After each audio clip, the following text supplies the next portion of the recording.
Andy, my dude, have you heard of the magical website builder known as Squarespace? Ugh, not another Squarespace ad. I feel like every podcast is sponsored by them. Hey, don't knock it till you try it. Yes, okay, it is overhyped, but actually it lives up to the hype. Squarespace is like a website fairy godmother. With a click of a button, your site transforms into a beautiful masterpiece. A website fairy godmother? That sounds interesting. What makes it so magical? Well, for starters, those slick templates make anyone look like a professional web designer. Pick one, customize the colors and fonts to match your brand, and voila.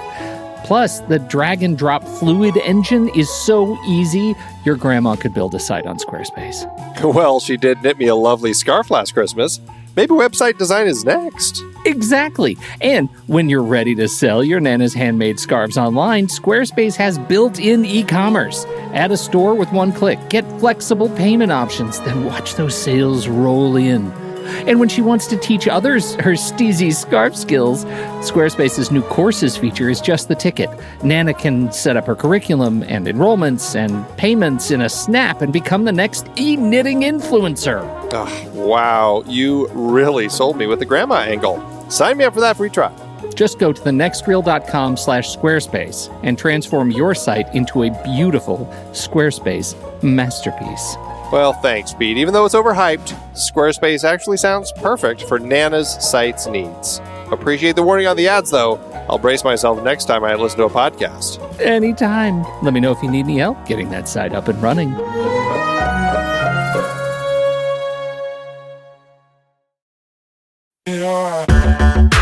Andy, can you believe we've almost hit 700 episodes of The Next Reel?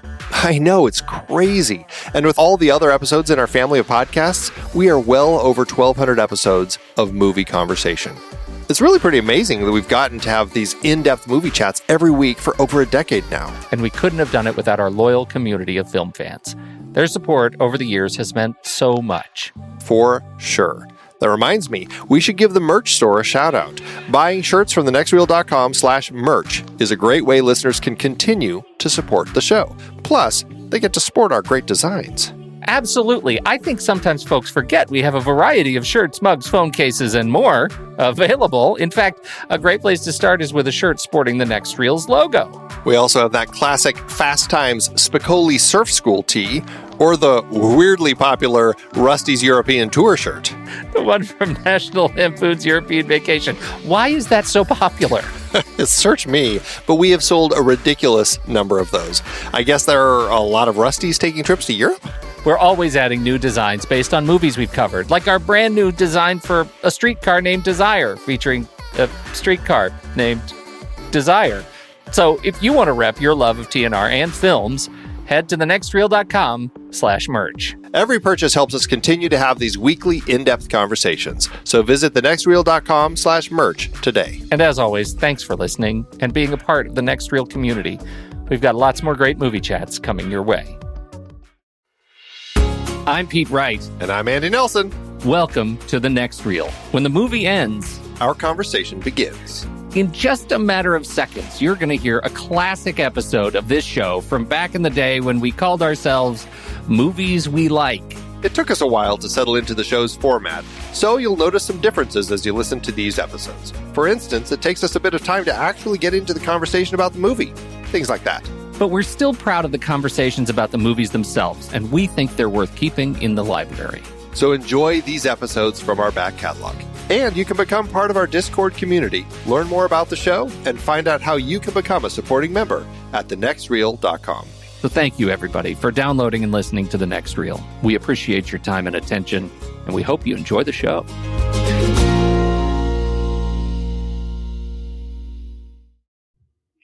Why are you creeped out? Have you seen the trailer for Mama? Mama? Yeah, this is you know not why? Forrest Gump's Mama. Wouldn't it be awesome if it was? And that's why he was running. Because he grew up in Pan's Labyrinth. God, the whole thing makes so much more sense. And she's just trying to get back her box of chocolates. She just wants the chocolates. Chocolates. This this movie. It's Guillermo del Toro. So Can I tell you the truth? I'm going to tell you something that I haven't told many people. I have a. Tell me right here. I'm going to tell you private conversation in our intimate, our more intimate moments. I'm going to tell you the truth. I freaking hated Pan's Labyrinth. Oh my goodness! Wow. God, I hated it. I had and I do quite like Guillermo del Toro. I think the thing that I like about him is when he does his sellout movies. I really like the Hellboy, and that was a romp. But I didn't like the Pan's Labyrinth. I think I'm not a huge fan of anything of his, although I think I'm flipped from your perspective. I prefer the Pan's Labyrinth and Devil's Backbone than I do the Hellboy movies, but I don't love any of them. Yeah. But he is an amazing visual filmmaker. That is, I give him that, and somebody who's able to create these elaborate worlds deserves big kudos. You know what? That's a really important distinction, because I hated the movie because I couldn't stomach the sensibilities. You know, Sure. Like I didn't agree with his vision. But he is a stunningly visual filmmaker, and that movie was a real showpiece for what you can do when you are suffering from extreme sleep deprivation and medicate heavily. There is huge potential, and so. But Mama is his new film, and it's what's her name, Chastain. Jessica Chastain, and seeing Jessica, who's in probably 10 films a year now. Yeah, right. How did that happen? And so it's gosh, it looks really creepy. It looks like what all of these kind of haunted family sorts of movies that have been coming out over the last year or two, like Dream House. Yeah. And what was the one that just came out with Guy Pearce? There was the Guy Pearce one. There's a bunch of them, and I'm blanking on all the names, but it looks like what all of them want it to be. Yeah. There's like the whole Silent Hill thing, and the Fat Val Kilmer. Isn't that kind of like that thing? Isn't there something haunted in his new movie we talked about once? I think so. Yeah. Or maybe it was just the Guy Pearce one. It was him and they're like little gremlins living in the walls or something. Wasn't that the one that he was in? And actually, I think Guillermo del Toro produced that one. Probably, yes. Don't be afraid of the dark. That's right. I did not see it, because I don't usually truck in this with these kinds of movies. Anytime it seems like now, do you notice this in the trailer of Mama? All of the haunted, anything that's like haunted, and the kids too. It's like their main physical affectation is they like pop lock. They like it's like dubstep. And they pop lock really fast. Yeah. They like they're doing it. I wish this were visual, because you could see I really do it really well. And Are you doing it across the room right now? I'm doing it right now. Nice. You're on your wireless headset, right? Yes, that's right. Are you crawling on your ceiling? That's right. And I'm moonwalking. I'm moonwalking and pop locking. So I usually don't watch these movies because of all the dubstep, but this one looks particularly creepy, and I like that the kids are creepy, but they clean up nice. It's like most of these movies go the other way, where the kids are really clean and they get really dirty and kind of haunted, and this movie they try to go the other way, and they start out really dirty and scary, and they get clean. They end up kind of polished, shiny. They do. Yeah.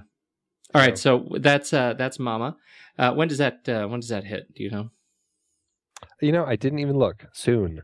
Coming soon to a theater near you. Next one on the list. Let's go. Stand Up Guys. Mama doesn't come out till January. Oh, that's too bad. Failed. Stand Up Guys. I just got finished reading. Oh goodness, I have to check it. It's one of these fantastic reading experiences that I do for my kids when I read the the bedtime stories. Mm-hmm. And I just finished Miss Beard is Weird part of the My Weirder School series, and Miss Beard was a television producer, and her voice sounded suspiciously like Christopher Walken. I don't do a good Christopher Walken, but I did my best for this for my 6-year-old story time. And I bet your 6-year-old pinned it. Totally Daddy, is that Christopher Walken? Daddy, oh, you are rocking the Walken tonight. Ah. Yeah, this looks really interesting, and Fisher Stevens is directing it. It looks so great. Fisher Stevens. I didn't even pick that up. Yeah. Number 5 is alive. So so this is the movie's got a lot of people in it. Walken and Pacino. Mm-hmm. Alan Arkin. It's got Juliana Margulies in it. Yes, who also looks terrific. This is one of the old man kind of caper movies. It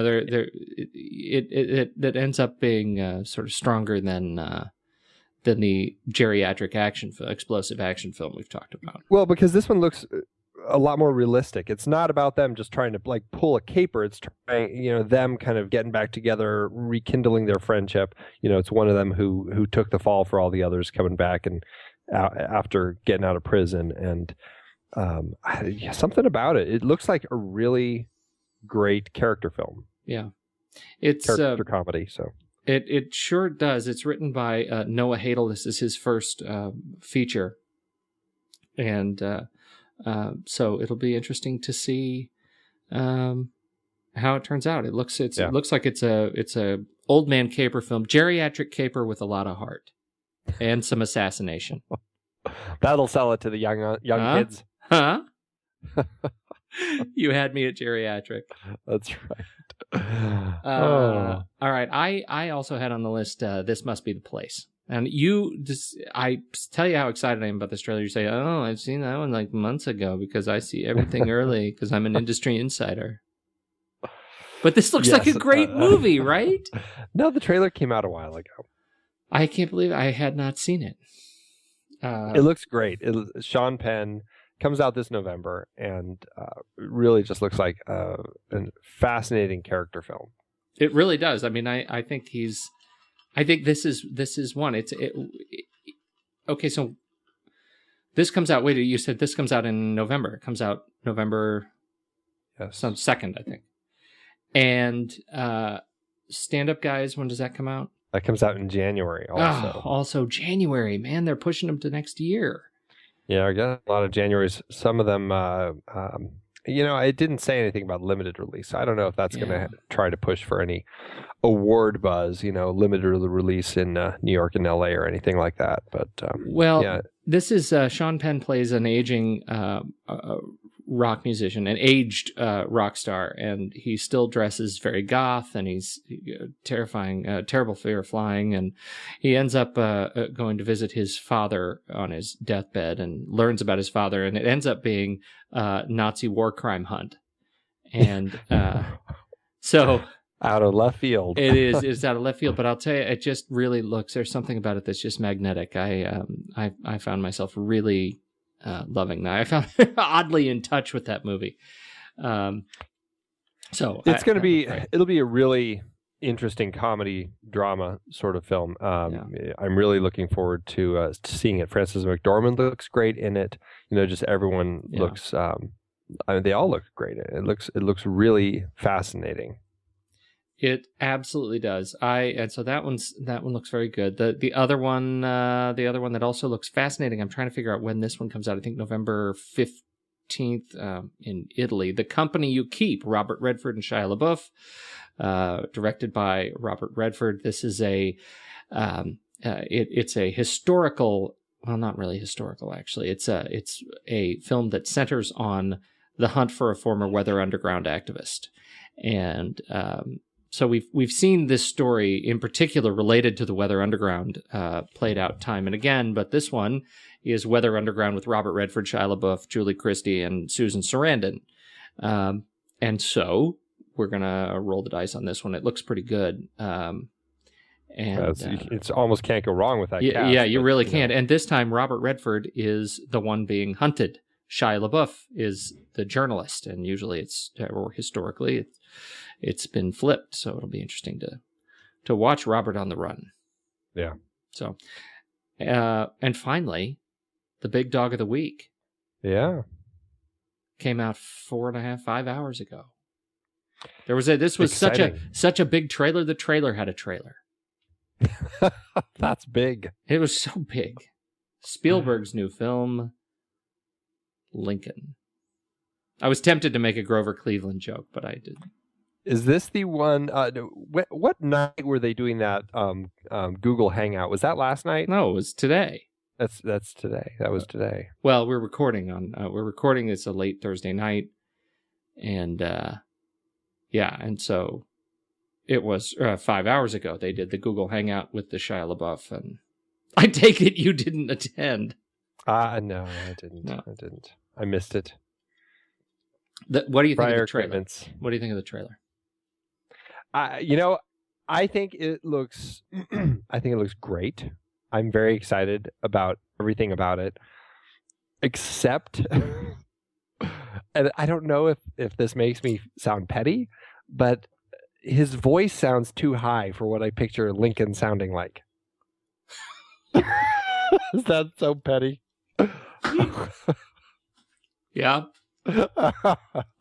Yes, it is. Yeah. The thing is,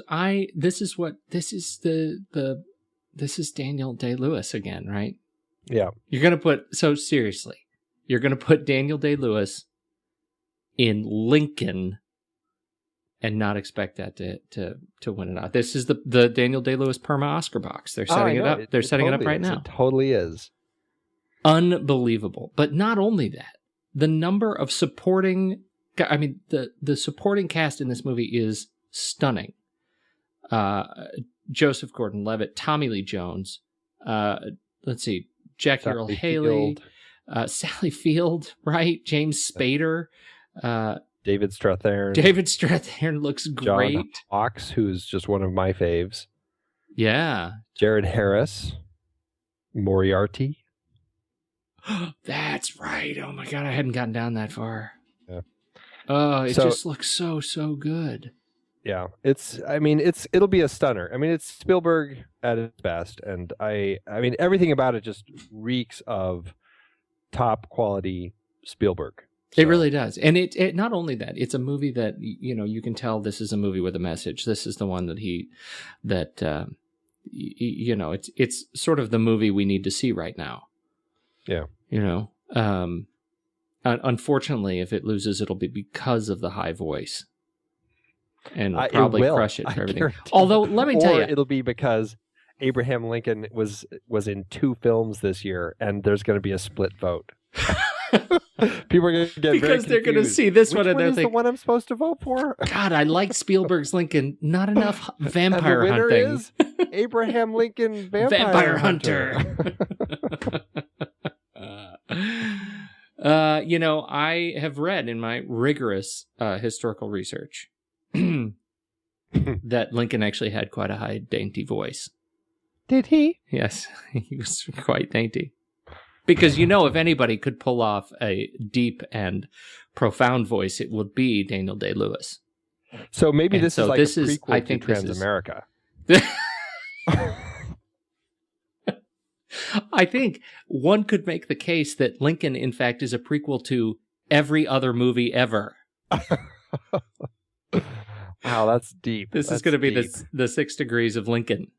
There you go. Hey, speaking of 6 Degrees, have you played? Have you played with Google's new bacon number? I've heard that you can do that. Check out our friend of the show, Chad Stoops, actor Chad Stoops. He's pretty close. Is he? Yeah. Yeah, He is 3. And you can't get it. You can't get it for you. You're not, as an industry insider, you're not connected. Oh, yeah? Nothing. Me? Nothing. I'm a nobody. I should be. Well, I don't think TV counts. I need to get my TV extra moments in there. You really do. You should get more of those in there. I have no idea. Well, that's what's very going on exciting. So I haven't done that. But the bacon number, you just go to Google and you type in your favorite celebrity's name and then bacon number, and it'll give you the 6 degrees of Kevin Bacon, and it will, and it does it by 7 bacon. Shut up. 6 degrees of something. And it does it, and it actually. But what I like about it is that it actually gives you the answers. Like it'll say it's a 3, but it tells you who all the actors are and gives you all the links to them. Yeah. So, very handy tool. I'm so glad Google is spending its untold godzillions improving my search has experience. a bacon number of 2. Charlie Chaplin? Yes. He appeared with Tippi Hedren in A Countess from Hong Kong, who appeared with Kevin Bacon in Jane Mansfield's car. Wow. Crazy stuff. All right, I'm going to blow your mind. Go for it. All right. Okay. Kevin Bacon's bacon number is 0. Whoa. That's crazy. The universe. There is a universe somewhere that just imploded. Let's talk about this movie. Are we done with the trailers and things? Yeah, I think we covered all of them. All right. So tonight we're talking about Rush. Okay. Now this is not the band, nor is it the movie that's coming out next year, Ron Howard's new movie. Yes, no, it's not that movie either. We have not seen that one yet. Nope. This is the 1991 version of that film. Not of the same film, right? Ron Howard's film is like about... It's a little different. It has nothing to do with race cars. This one has nothing to do with race cars. Exactly. I don't think there's any shooting up in Ron Howard's movie. Not that I know. I don't know the full story. Here's the thing. Last week, when we last spoke of this movie, if you allow me to do a little bit of a recap. Yeah. We're in the middle of our Richard Zanuck series. And so far, I think it is safe to say that Richard Zanuck has picked some real winners. We talked about some great films. We talked about Driving Miss Daisy. We talked about the terrific Jaws. We talked about the fantastic The Sting, right? Mm-hmm. And our first Zanuck, which was just very top of my list, Compulsion. We hadn't seen that. That was very exciting. Compulsion was terrific. So here we are in the middle of our Zanuck series, and we have this Rush with Jennifer Jason Leigh and Jason Patric. Right. Patrick with a C. No K. Thank you for clarifying. I was a little confused. Now, I made a comment last week that I was unsure about the fidelity of my memory of this film, if you recall. Because I recall. At the time when I saw the film, and the film came out in 1991, I was, 19 years old. And tell me. I beg your pardon? You tell me, were you? Yeah, well, who knows? I guess so. 19 years. I was 19 or so years old. And I saw the movie, and I think at the time, I mean, what was Jennifer Jason Leigh had just been in something prior to that, right? It was something she was. It was like Last Exit to Brooklyn, or. I think that. Let me look. I think that's what she had done right before this. She played that. Peppy prostitute. Miami Blues. Yeah. The year before. And Jason Patric plays Jim Raynor, and he was super cool, right? But this was still pretty early. But he had, he was Lost Boys. That's right. Okay, so I wanted to be Jason Patric at the time, and I wish that I could, at the time, I wish I could, grow out a cool beard. I managed to achieve that at some point. And I really wanted to, I mean, who are we kidding? I was 19 years old. I wanted to hook up with Jennifer Jason Leigh. I'm not kidding you. Mm-hmm. She was the hottest thing ever. I was totally in love with her. And I think I can say fairly after this week that my emotional connection with the movie has now far exceeded my critical relationship with the movie. Well, neither of us had seen the movie since then, 1991, yeah, right? Yeah, and so I feel like we deserve a bit of a pass. I think I liked it more than you did. Are you kidding me? I'm not saying I thought it was, a 10 out of 10 or anything, but I didn't dislike it. In fact, I think it's a very interesting, dramatic portrayal of drugs and that sort of stuff. It's not a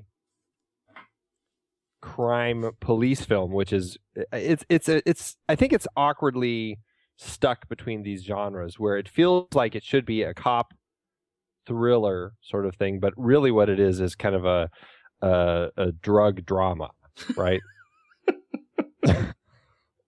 Hold on, I'm making a note because I'm going to find some way to inject this in a Rotten Tomatoes review. It is now you hold it. It is an interesting dramatic portrayal of drugs ... I believe there was a pause in there, and that sort of stuff.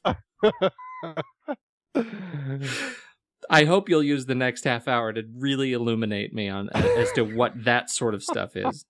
Awkward pacing, horrible delivery, strange dramatic structure, pacing that falls apart until the last 28 minutes of the movie. Please share. All right. This.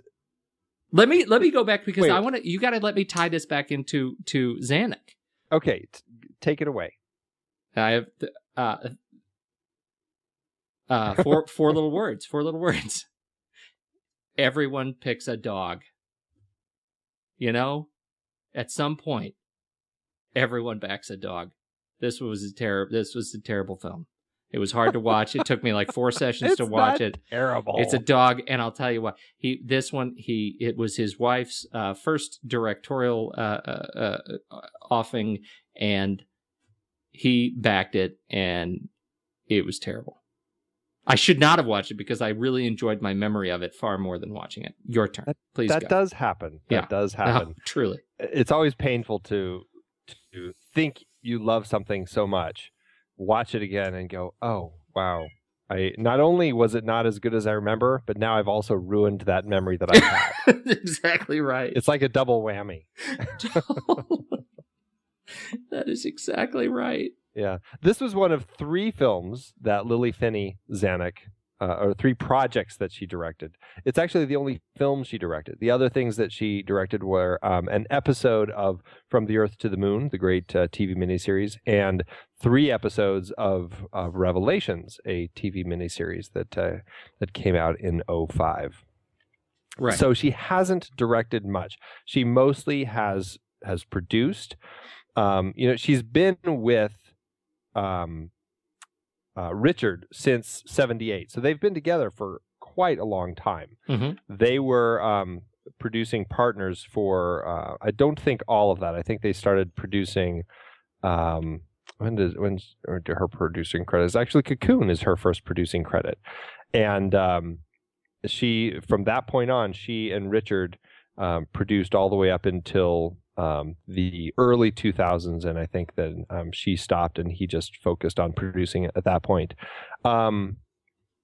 Driving Miss Daisy, which is the film that they won the Best Picture for, and they each got their Oscar for. And, interesting note that we didn't mention, when we talked about The Sting and how it was a husband and wife couple who won the Best Picture Oscar for that, Julia Phillips was the first woman to win an Academy Award for Best Picture. Lili Fini Zanuck was the second woman, and so far I think the only one up until Hurt Locker to win a Best Picture Oscar. Mm-hmm. So it's been few and far between. Yeah. Wendy Feinerman then won for Forrest Gump, and Donna Gigliotti for Shakespeare in Love. So there were a couple others, but she was the second to win an Oscar for that. And as we all know, when you win an Oscar, you do get a free pass, essentially, to make whatever you want. And I think that's why the same holds true for us. We did an Oscar-winning movie last week, so we get a free pass for this piece of junk this week. Okay, you're gonna have to say something nice about it. I got a few It's not things. all awful. No. I There's got a some few good things. stuff, and actually, I think that some of the performances are better than you're letting on. Yeah, I know. Gregg Allman was terrific. Gregg Allman was terrific, lumbering through the scene with his pristinely silky blonde hair. He's an interesting choice. But okay, so for those of you who haven't seen it, this is a story that takes place in 1974, right? A true story. What? A true story. It's a true-ish story. True-ish. It is. Okay, I'll give you it. It's the names have been changed, and the end has been dramatically changed. Yes, the end has been dramatically The end changed. became a metaphor. It's a film about two undercover cops in a small Texas town going undercover in the world of drug dealers, and they're trying to catch this big head of the drugs going on in the town, according to the local chief of police, who thinks that this is the big guy. And in the process, part of being involved in this drug industry is they have to take drugs. They just have to.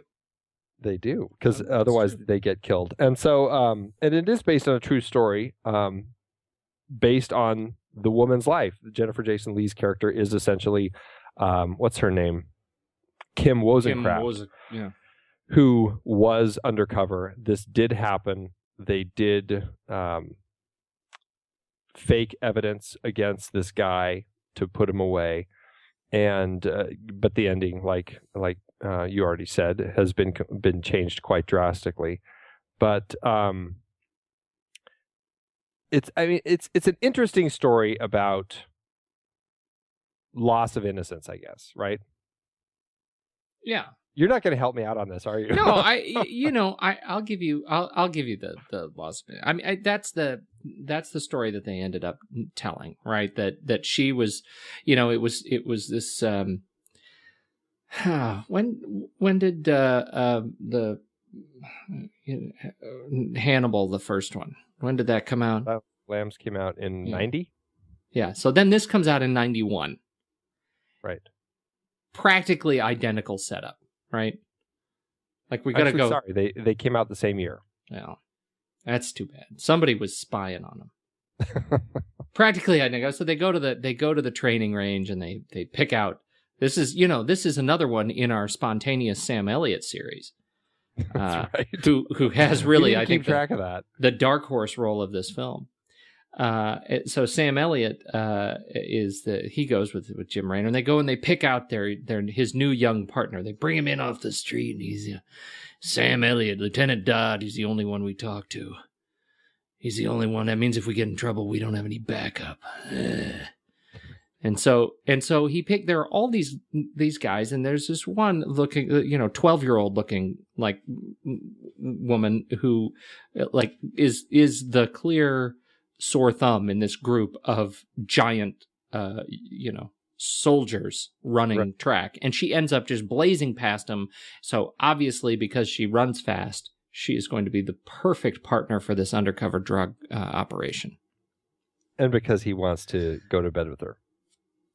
Well, I'm just saying you may be reading a little bit into the story, but as it turns out, there was some betting. So that's it. She comes in having zero experience, and the first thing he shows her how to do is to shoot up baby laxative. That's how I met my wife.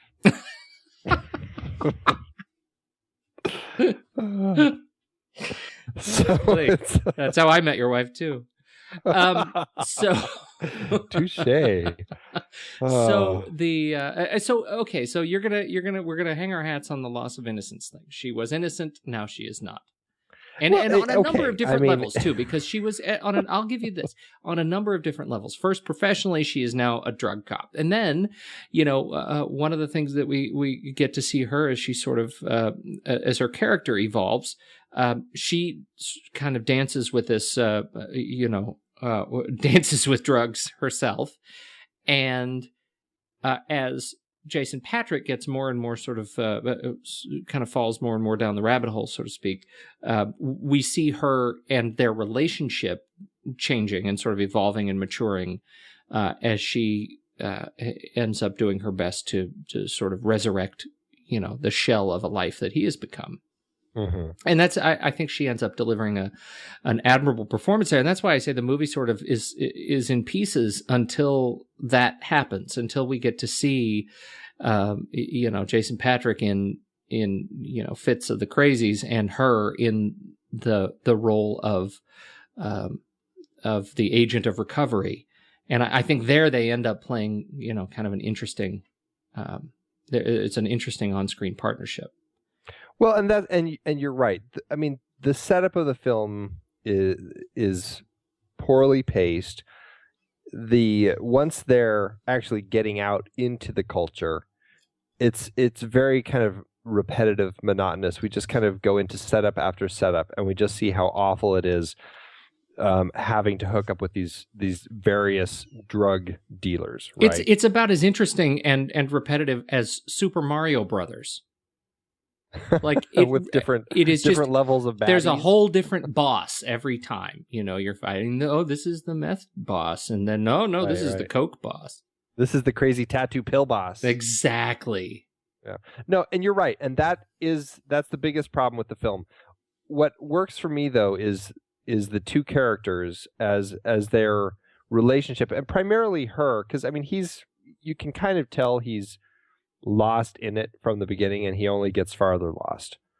Her story, I think, is pretty interesting, how she kind of loses that innocence. She has to suck it up and join this world in order to survive, and then she gets so lost in it, and she has to help herself out all by herself, and then try to help him out. And I don't know, I liked her character in this film. I think she's the one that kind of grounded it for me. She made it work for me. And the bookend bit of it, I think, might be just a little much. But still, I think Jennifer Jason Leigh, for me, is the thing that made it, something that I enjoyed more. Okay. I mean, I think you're right, and she is really sort of the highlight for me too, as kind of clumsy as she was getting into it. The other piece I think that saved this that saved the film from the perspective of the drug dealers was what's his name, Max Perlich. Yeah, he's great. He is always great. He's always great, and he always plays the same kind of guy. And he does, doesn't he? He really does, but he's so good at it, and he makes that relationship so much more interesting. There was this really awkward kind of transition, where they come clean to him. He is one of the smaller. He's one of the sort of C-level bosses, and. And so they bring him in, and they kind of tell him the truth, and they come clean, and he freaks out and realizes that he's going to go into this role as an informant, and he's going to have to narc on hundreds of his friends who have all bought drugs on his, or sold drugs on his guidance. And after that point, he ends up being a really interesting kind of foil for this film. He ends up killing himself as he comes to terms with his own identity, and says, I can't run, I can't be ushered out of here. This is I got to take responsibility, and ends up taking his life as a part of that. I really find him, when he's on screen, I find him really fascinating to watch. And he was young at this point. He was very young at this point. Not that this was necessarily one of his first films, but certainly early in his career. His first looks like his first credited film was Ferris Bueller's Day Off in 96. 96? 86. In 2076. That's right. That's right. He, the scene where they do come out to him, I felt that was one of the stronger scenes in the film because I was completely not expecting that to happen at that moment. And that's what I find so interesting about that moment, because you're talking about when she brings him over and you're expecting them to come up with this story about how, oh, no, man, we're not cops and all this sort of stuff. And Jason Patric just turns that right away. And it's just like, yeah, that's what we are. And now you're going to help us. The way he turns that came out of left field for me. And I think that made that scene work really well for me. And it really does latch you onto Max Perlich's character Walker. Yeah. I don't want to say, I feel like you're, it surprises me that surprised you. Let's just say it that way. Well, I guess it wasn't, they spend so much time talking to people about how, oh man, we're not cops, that whole thing. Yeah. The whole first, half of the film is all about them doing drugs to particularly avoid anyone suspecting them of being cops. So the fact that he came out of the blue and announced it right there, I wasn't expecting that to happen. So, well, it was to me it was the one of many potential options to write their way out of this scene. Right, when you bring him into the house. And to confront, first, the part that surprised me was that she came out and said that she introduced the conflict of this scene. That she turns out and said, he thinks you're a cop. Right. And that surprised me. As soon as she said that, I sort of was in this position of having to stop and think, how could they write their way out of this? Right. Mm-hmm. And the way to introduce the next stage of kind of dramatic tension is to find some way to bring Perlich's character into the fold. And that's why it just sort of made intuitive sense. I don't know if it was a surprise, but the way they did it felt architecturally sound, even though it was sort of executed kind of confusingly to me. I mean, that's just the nature of Patric's delivery of the transition of the floating the gun around they'd already established that they had a trusting relationship with Walker, and he was a spineless kind of a character. He always had some other bigger guys around him, and in this case, obviously, the power equation was definitely tilted in Jason Patric's and Jennifer Jason Leigh's their character's position, and so it felt like he was, it was just delivered weirdly. Yeah. To me, I didn't. Well, it was delivered a little strangely. Like he was so hostile about it. Yeah. For that, and maybe that's him just playing being a drug addict, and kind of being at that point in his career of using drugs. Yeah, and all of a sudden having to play tough cop on this guy, right. Something, I don't know. But anyway, so to the point of kind of making that big transition, that changes the tone of the movie. Once they have a third person on the inside, and then they're able to start delivering more cases. Yeah, and we see more crazies like William Sadler, who's always great when he shows up in anything, and he's great as the crazy tattooed pill popping guy. But again, it was just a point when it's just like, okay, we've got just another scene with just another crazy drug boss here. Blah da da da da blah.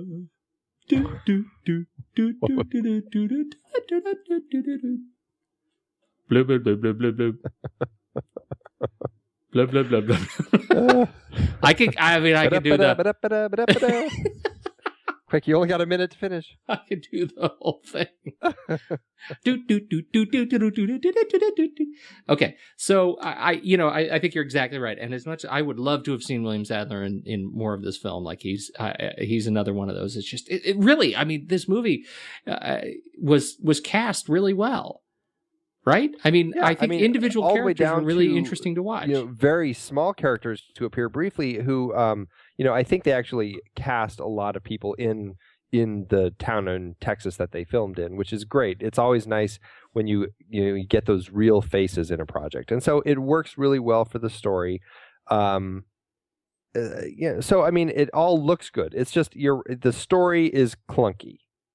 Yeah, and that's the part that's such a shame. And so what really happened in real life, right? So the end of the story is that they ended up there was I don't know how much of this part is actually true. That in the film we have this sort of a puritanical chief of police who believes that Gregg Allman is the source of all sin in their Texas town, which, face it, that's probably true. and yeah, God, I love that band. And so he ends up going on his own little crusade against his character, Allman's character, and to the point where he insinuates you need to make this case whatever it takes to our two intrepid undercover agents, and so they end up forging evidence, and they put together a false case against him. And in real life, the bad guy, the main boss, goes to jail for 5 years before he's exonerated. And our two intrepid investigators actually go to jail when they admit that they falsely created the cases. Yeah, and what happens in the film is there's a shootout, and our hero, Jason Patric's character, is caught catches a shotgun blast to the torso, and he dies. And so we are led to believe that Jennifer Jason Leigh's character exacts her revenge by hiding out in the backseat of a car. Well, hold on. She exacts her revenge by using that as the reason why she testifies as to the fact that they forged the case. Because at the beginning of the film, you've got that setup about how partners always got another partner's back, right? Mm-hmm. And then you got the court case, and that gives her the ammunition to announce to the world the truth of the situation, that they actually faked it, so that Will Gaines, Gregg Allman's character, gets out, so that she can. Okay, now proceed. Yeah, right. So she and so they're sitting. Well, that was the scene, right, where they're sitting in court, and she turns over as Gaines, sitting in the courtroom, points his two fingers to his head and drags them down his face, as if to indicate that he's the one who pulled the trigger on the shotgun to Jim Raynor, who is now long since gone, and is somehow threatening that he'll do the same to her. So she turns over on the stand and says, no, we were set up. This didn't really happen, or we set him up. This didn't really happen. All that, so that we are led to believe at the end that she's hiding in the back seat of Gaines's car. He hears her, turns around, and says, and just shakes his head. He does that head shaking, very slow Allman head shake. And then, boom, shotgun blast to the face. Yeah. We don't actually see that it was her do it. We don't actually see that it was Gregg Allman who shot Jim Raynor. We don't see any of that stuff. We are just led to believe that is the case. Well, I think we're led to believe pretty clearly, though. Yeah, I mean, it's none too subtle, but that's it's sort of dumb. What's that? It's dumb. I mean, that's the part that's so silly, because we're led to believe so strongly that there's no reason to walk out of the theater and think about it anymore. Like, there's no reason. This is no Inception moment. Is the top going to fall? Is the top not going to fall? You sit and you talk about that. We'll talk about that for 20 years. The shotgun blast came out. And, okay, so who shot it? Well, it was her who did it. Okay, well, let's go to bed. It was just dumb. It's like there's no, if you're going to introduce that kind of sort of suspense, that kind of cliffhanger suspense, do it with something do it with a powerful motive. Do it with something that's going to give you, something to really sink your teeth into. And I think that's where this film really falls apart. It's that they have such great elements to this movie. They have an interesting story that, frankly, could have been a really interesting drama had they not introduced the murder at the end and actually played out what was, as it was written in the Wozencraft book. And that's the biggest thing that I definitely feel is 100% true. If they had actually stuck with the story and they followed going through the actual trial and all of that, I think it could have made a much more interesting film. The problem, the bookend pieces of the film, because we see that same scenario play out at the beginning of the film, right? Which I always kind of find a little lame. That, some homeless guy gets into his car. Okay, it's the 70s. Maybe people don't lock their cars, and a homeless guy might crawl into your back seat. But just that the way that they use that to bookend at the end and build that moment, I never bought that, and I think that it could have been much stronger if they stuck with Wozencraft, and Matthews was the her partner's name. If they'd actually stuck with their story. Yeah. Yep. So. That's a part that I have real trouble with. I think they flubbed it. I don't know what it was they were trying to achieve. If there was some sort of a well, they're trying to make it more cinematic. I mean, I think what happened here is you have a story that's a crime story. It's a cop story about cops trying to bring a big crime boss down. And if you make it just all like this heavy drama, I think that we're talking about big studio people here. And I think that they probably saw that as not fitting within the system, and it's not fitting the genre. Trying to take a cop film and turn it into a drama takes some of the energy out of it. And so they said, okay, well, we're going to have to turn this into a cop film and give it that whole cop film vibe. So we've got to boost up the end. We've got to change it. Raise the stakes. I mean, it's the sort of conversation you can hear Hollywood suits having about a movie and what to change. And that's what we, the public, always end up finding problems with when it comes down to it, because it always rings false. Yeah. Yeah. Well, and I think then when you go compare that to, to Silence of the Lambs, which is in many ways sort of spiritually similar to this film. And you look at the execution of that film. You mean just because there's a woman in it? No, it's this whole idea of going it's the whole idea of the solving the horrific crimes and bringing in the loss of innocence themes played out in a sort of police environment. Sure. And I mean, it's less of the actual.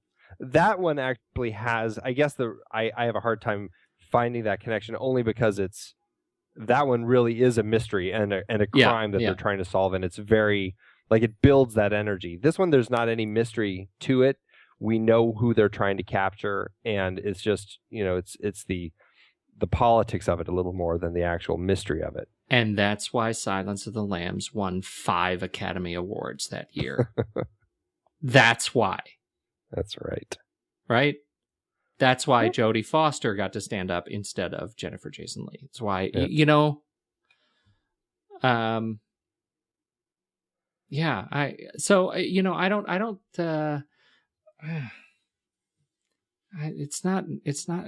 just sort of spoiled. It's not really on my list anymore. Okay.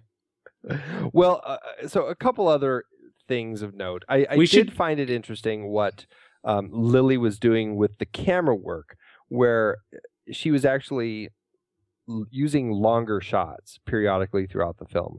And I like that. They start that way. The whole opening shot is fairly long as we follow Gaines Very long around shot. the bar, and we see him in and out. It actually starts in the safe as he opens the safe, and the camera comes out of the safe and then follows him as he makes his way all the way around the bar. We get a sense of him, the scale, everything, all the way up until he hops in his car and drives away. It's a great... They show Jason Patric again at a table. There's some kind of nice some nice Jason placements. Patric as Jesus. Yeah, exactly. They show Jesus drinking a beer. Okay, so go ahead. And then they use it periodically throughout the film. The thing I like, and it's challenging for filmmakers to do long shots like this, because the reason editing works so well in the world of film and the language of film is it allows you to manipulate the pace in order to fit a scene better within a film. And anytime a director does a long take like this, it's relying on the actors to find that pacing. And it's also allowing the actors to really get into their roles and really perform. Now, I think what they did in this film is they created some amazing long takes where the actors just got to act and they got to be in the scene with each other. And I think it helped the relationship scenes between Raynor and Kristen. And I really liked those shots where they were the long takes. There's like 8 or 9 of them spread around the film, and I liked those a lot.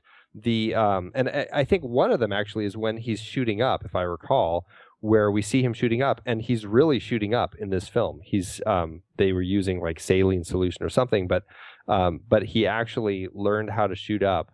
This is method acting for you folks, where he actually learned to shoot up. That's dedication. That's dedication. But we see it, and it's really interesting. And I like that Lili did that in this film. I liked that she went to that place, because for a first-time director, doing long takes like this where you're counting on everything to work so that it fits within the film and the pacing works within the film. And I think for the most part, it actually worked out pretty well. I think the problems weren't necessarily with those scenes, but were more often with the other scenes with the drug bosses. And so that's something that I did like about the film, is that she was doing that with her cinematographer, Ken McMillan. So, yeah, I think in general, the Drillers set was always very active and kind of, rich in character. I think they did a good job with that. And I think that I also, I think you're right about the long shots. They're interesting. I wonder when there would have been too many. Well, I didn't feel there were. Did you? Would 10 have been too many? That's a weird. That's a tricky thing, and trying to find that, you'd almost have to see how it played out in the film. And the unfortunate thing is, if you put too many in, it's a play. It's too late to go back and reshoot it. Yeah. It is, and so I don't know. It felt like it was on the cusp of, sort of cinematically campy. I mean, I liked it, and I particularly liked the first one. I felt like that was good, and I liked the first one's the most show-offy. Yeah, it's a show-offy one. I like the one, the shooting up one, and I'm trying to remember if where was their one that really showcased her. I can't remember the specific one, but the other one that stands out for me is the rough sex one. Yeah, because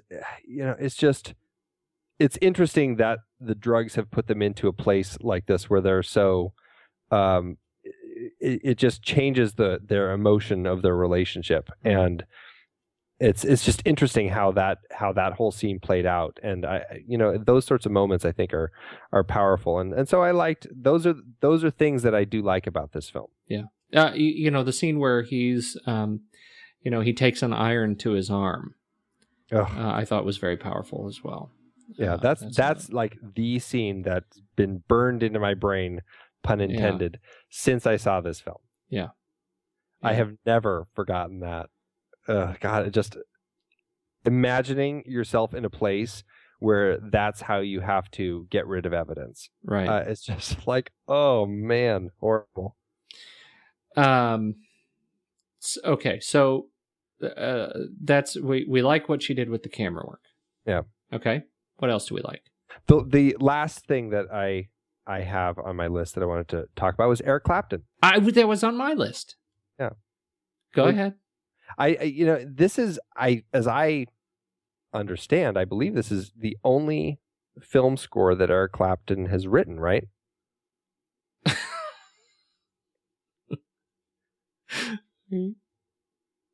Okay. Are you going to be serious with that? I don't know. Has he written another film score? Well, yes. What am I forgetting? Just take a second. Go right now. We're Okay. going to this Well, anyway, live. but Go Eric IMDb. Clapton, No, you got to go do this right now. Go do from this right now. The score. No, this is which good. I do like. It doesn't knock my You socks may off be or right anything. if we're looking at but you just I'm going to look it up. And I'm sure I'll feel stupid. No, I'm not saying you're going to feel stupid. I'm just saying that because the first thing I thought when I heard this music was, God, this was such a great movie when I saw it as Lethal Weapons 1, 2, 3, and 4. Along with the 122 other movies that he did. Oh dear. He's Eric Clapton has a signature sound, and they definitely applied that sound to this film.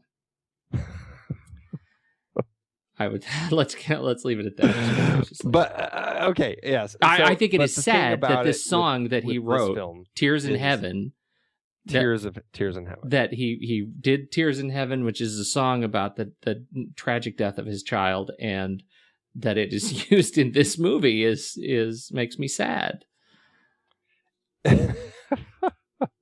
It's a powerful song, particularly more when you know the story behind it. Yeah. Right. Yeah. And if you don't know the story, it was great in the soundtrack to Rush. That's so mean. Oh man. It is. Yeah. Go ahead. Yeah, no, it's a tough song that he wrote after his son died, and yes, it did end up getting used in this, and it's that it is what it is. But just the fact that this is the film where that song it happened while they were shooting this film, and he actually wrote this song, and Lily was actually afraid of using the song in the film. She felt that it was too personal, and she kind of didn't want to use it, but he really felt that he wanted it in there, and he kind of pushed it, so she let him put it in there. So it's interesting that it was really him that kind of felt that he wanted it to be in the film. Yeah. Yeah, that actually, it changes my impression of one of those characters in the argument. Both of them, actually, technically. So, my. Okay. So, yes, Eric Clapton. He's a great film composer. This has been an excellent sort of insert foot real-time discovery. I think this is great. I can't wait to talk about any of the other. We're going to do an Eric Clapton series. There are some great movies in there. Oh yeah. Okay, so this movie was a box office smash in an alternative universe. This is what we call an inverted success. This is the it's the Oscar screw up allowance. So we've got that going for us, right? That's what we've got. So what do you have on the budget? I show 12 million.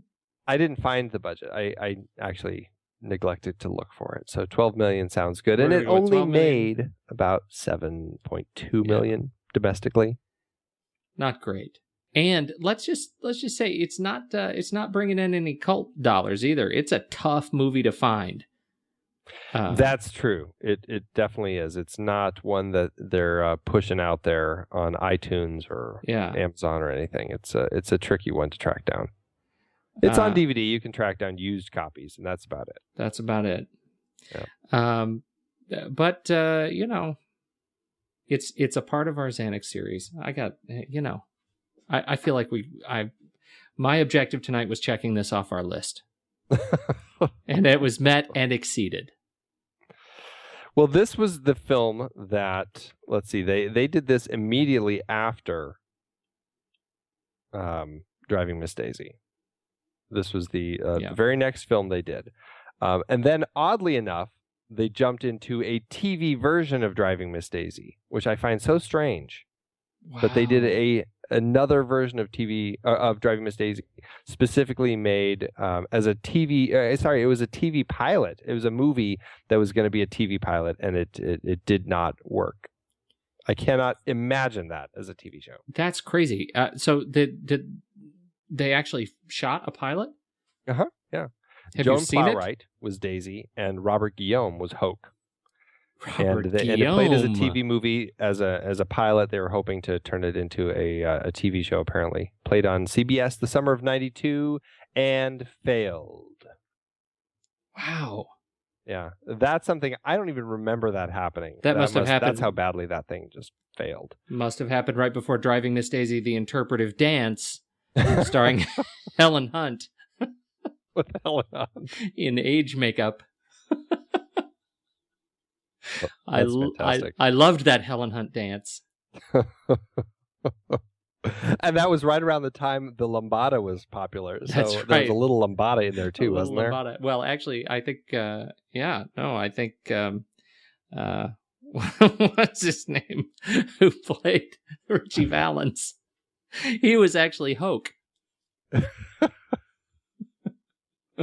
Again, you add a great wig. So they did that. Then they did Rich in Love. Lou Diamond Phillips. He played a Hoke. He played in the interpretive dance version of Driving Miss Daisy. Go ahead. You get serious. Okay, so they did Rich in Love.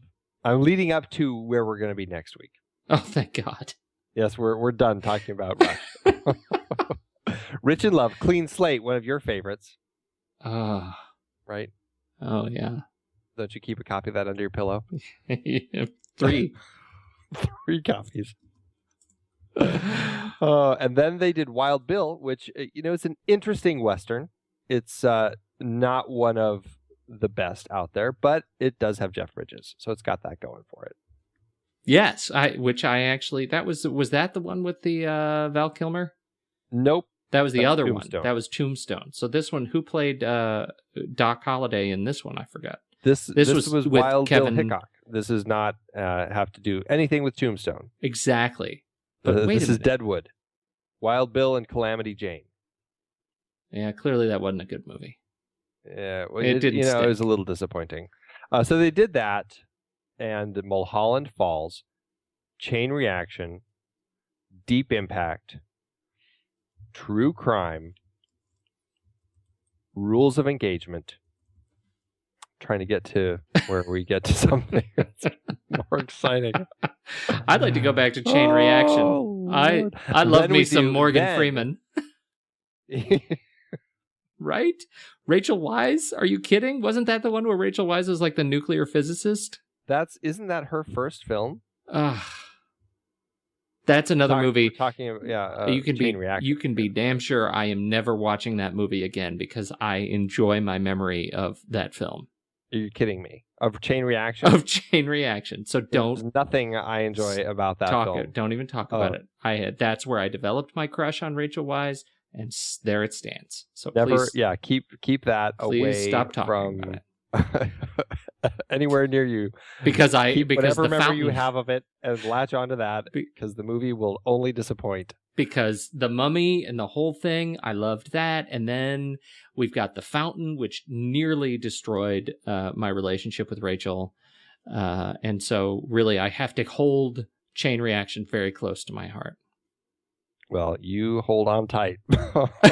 Okay, so where are we now? So Planet, and then right at the beginning of the 2000s, he starts his relationship with Tim Burton.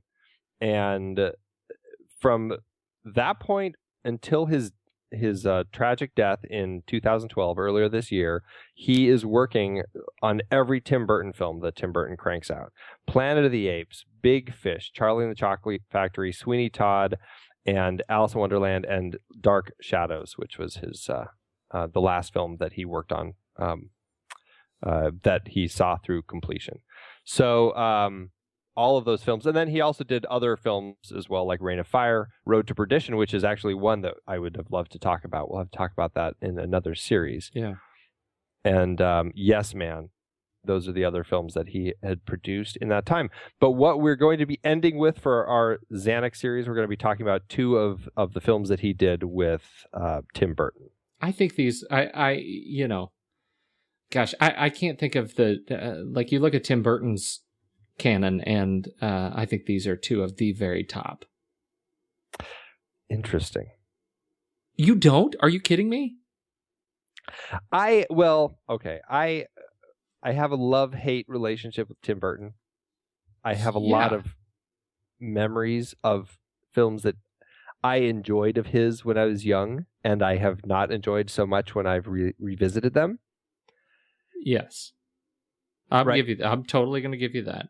Yeah, and you're right. I think that certainly they've improved as time has gone on, and I would venture to say that I think I really do enjoy Sweeney Todd.